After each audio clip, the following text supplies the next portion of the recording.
कि परमात्मा साकार है, उसका तो मुख है, उसके तो हाथ हैं, उसका तो शरीर है।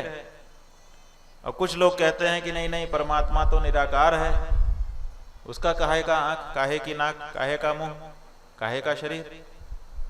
तो ये बड़ा झगड़ा चलता है, निर्णय नहीं हो पाता है कि परमात्मा साकार है कि निराकार है। इसलिए हमको सच में बताइए, किमाकारम, साकारम कि निराकारम, किमाकारम, किस आकार का है वो परमात्मा। वैष्णव लोग उसको अलग रूप में ध्यान करते हैं, योगी लोग कुछ अलग ही रूप बताते हैं, और अलग अलग दर्शन हैं, अलग अलग दर्शन के लोग भी उसका निरूपण अलग अलग ढंग से करते हैं। इतने सारे निष्कर्ष निकल करके आ गए हैं कि मन उसी में भ्रमित हो जाता है। तो महाराज, सबका विश्लेषण करके एक निर्णायक मत आप हम लोगों के बीच में उपस्थित करिए। मतम प्रधानम केशाम वा गूढ़म वेदे निरूपितम। प्रधान मत कौन सा है जिसका उल्लेख साक्षात वेद करते हैं। इसलिए परमात्मा के आकार प्रकार के बारे में हमको बताइए। और महाराज, ये भी सुना है कि कोई अलग लोक भी है, ये जो मृत्यु लोक है जिसमें हम लोग रहते हैं, इसके अलावा भी लोक हैं। कोई कहता है गोलोक है, कोई कहता है वैकुंठ है, कोई कहता है शिवलोक है, और भी देवताओं के अलग अलग लोकों की बात कही जाती है। कुछ स्वर्गलोक, कुछ पितृलोक, इसकी भी चर्चा करते हैं। तो क्या इस धरती के अतिरिक्त भी जीवन दूसरी जगह है जहां पर अलग अलग स्थिति परिस्थिति के लोग निवास करते हैं? इस बारे में भी हमको बताइए। और ये भी बताइए कि क्या भगवान साक्षात अवतरित होते हैं? क्या जो निर्गुण निराकार परमात्मा है वही सगुण साकार होकर के हमारे बीच में आता है? और कुछ लोग कहते हैं कि अंशावतार हैं, कुछ को कहते हैं कलावतार हैं, कुछ कहते हैं कि अंशांशावतार हैं, कलाओं की भी कलाएं हैं, अंशों की भी अंश हैं। तो ये जो बातें हैं ये मन को भ्रमित कर देती हैं। इसलिए इनके बारे में भी हमको सुनाइए। साथ ही जो देवता हैं, उन देवताओं का ध्यान क्या है, उनका मंत्र क्या है, उनका स्तोत्र क्या है, उनकी चरित्र कौन से हैं, उनकी पूजा कैसे होती है, ये सब विधि विधान भी हमको बताइए। उनके अवतार किन कारणों से होते हैं? कोई कहते हैं दुर्गा हैं, सरस्वती हैं, लक्ष्मी हैं, सावित्री हैं, कोई कहते हैं कि राम हैं, कृष्ण हैं, और भी तरह तरह से अनेक रूप हमको बताए जाते हैं। फिर ये भी बताया जाता है कि भगवान ने श्री कृष्ण के रूप में अवतार धारण किया था। तो ये श्री कृष्ण के अवतार, उनका जन्म कैसे हुआ? जिसका जो अजन्मा है उसका जन्म कैसे हो गया महाराज? ये बात हमारी समझ में नहीं आती है। एक तरफ कहते हैं कि परमात्मा अज है, लेकिन दूसरी तरफ कहते हैं कि नहीं, वो जन्मा। अजोपि सन्नव्य आत्मा भूतानाम ईश्वरोपि सन् प्रकृतिम स्वामधिष्ठाय संभवामि आत्ममाया। स्वयं गीता जी में भगवान श्री कृष्ण कहते हैं, वैसे तो मैं अजन्मा हूं, लेकिन फिर कहते हैं कि अपनी प्रकृति का आश्रय लेकर के मैं ही जन्म ले लेता हूं। जन्म कर्म च में दिव्यम, मेरा जन्म मेरे कर्म दिव्य होते हैं। तो जब अजन्मा है तो जन्म कैसे हो गया? और जब जन्म हो जाता है तो अजन्मा कैसे कहते हैं?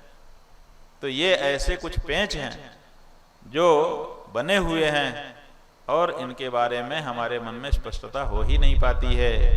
इसलिए महाराज, इन सब बातों को जरा स्पष्ट कर दीजिए। ये जो भगवान श्री कृष्ण हैं, इनके बारे में भी अगर हो सके तो सुनाइएगा। सुनते हैं कि भगवान श्री कृष्ण के बारे में जब कथा चलती है तो लोगों का हृदय प्रफुल्लित हो जाता है। इन्होंने कहाँ, किस कारण से, किसके यहाँ, कब जन्म धारण किया था, जन्म धारण करके कौन कौन सी लीलाएं की थी। और सुनते हैं कि भूमि के भार को उतारने के लिए आए थे। तो महाराज, भूमि का भार क्या होता है? भूमि का भार कुछ समझ में नहीं आता है। क्योंकि जैसे एक गिलास ले लें या एक थाली ले लें या एक बाल्टी ले लें, उसके अंदर जितनी वस्तुएं हैं उन्हीं को एक कोने से दूसरे कोने में रखें, तो क्या एक कोने में से दूसरे कोने में उठा के रख देने से भार बढ़ जाता है? भार तो उतना ही रहेगा ना।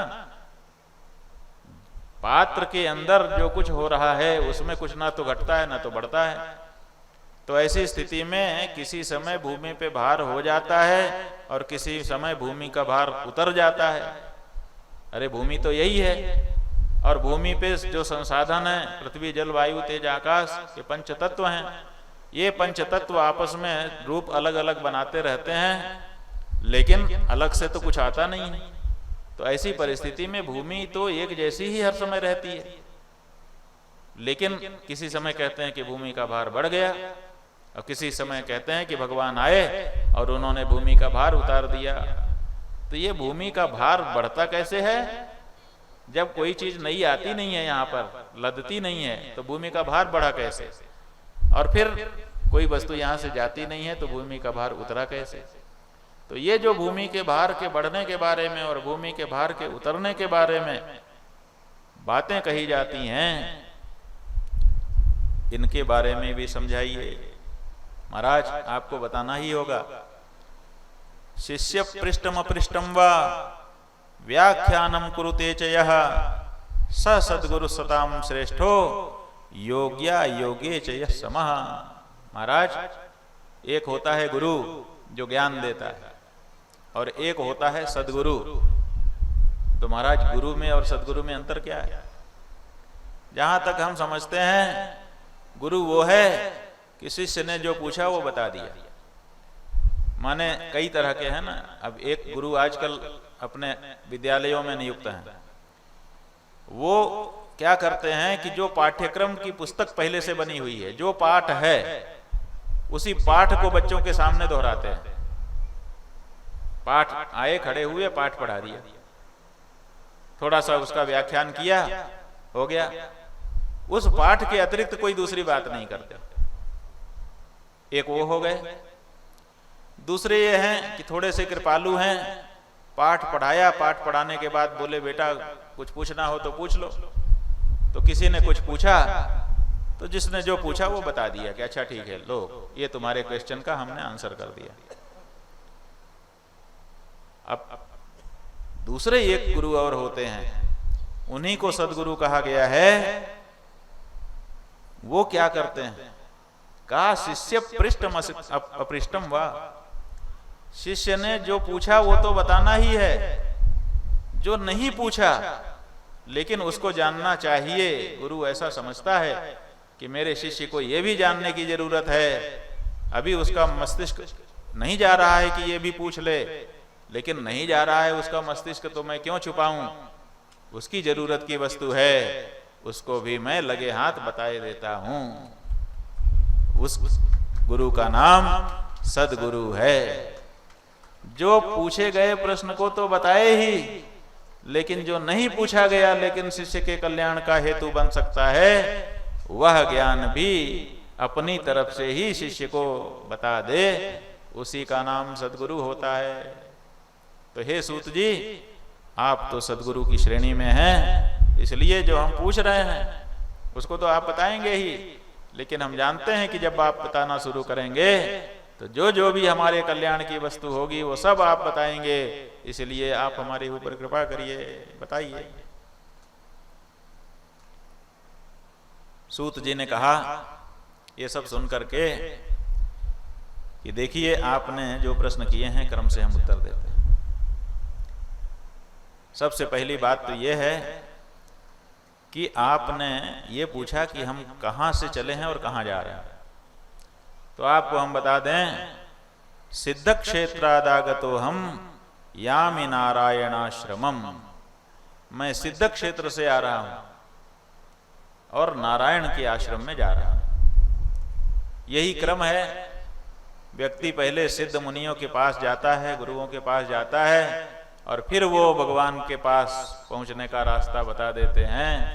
तो सूत जी संकेत में इस बात को कह रहे हैं कि जाने का तरीका यही है कि पहले गुरु के पास जाओ और गुरु के द्वारा बताए मार्ग का अनुसरण करके भगवान तक पहुंच जाओ। तो मैं उसी रास्ते पर हूं। और फिर उन्होंने कहा कि आप लोग ये जो पूछ रहे हैं कि हम आपके पास कैसे आ गए, जब हम कहीं से चले थे और कहीं जाने के लिए निकले थे तो बीच में आपके पास क्यों रुक गए? तो उसका उत्तर ये है, दृष्ट्वा विप्र समूहम च नमस्कर्तुमिहागतः। हमने जाते समय देखा कि ब्राह्मणों का, ऋषियों का बहुत बड़ा समुदाय यहाँ उपस्थित है। तो रास्ता चलते हुए ये नियम है कि अगर कोई पूजनीय दिख जाए तो उसको प्रणाम करके तब आगे जाना चाहिए। तो हम तो चले जा रहे थे, लेकिन हमने देखा कि ब्राह्मणों का, विद्वानों का, ऋषियों का इतना बड़ा समूह यहाँ उपस्थित है, बिना इनको प्रणाम किए अगर हम आगे चले जाएंगे तो हमारी यात्रा दोषपूर्ण हो जाएगी। इसलिए नमस्कर्तुम यहाँ गता, आप सबको नमस्कार करने के लिए हम यहाँ पर आए हुए हैं। ये बहुत जरूरी होता है।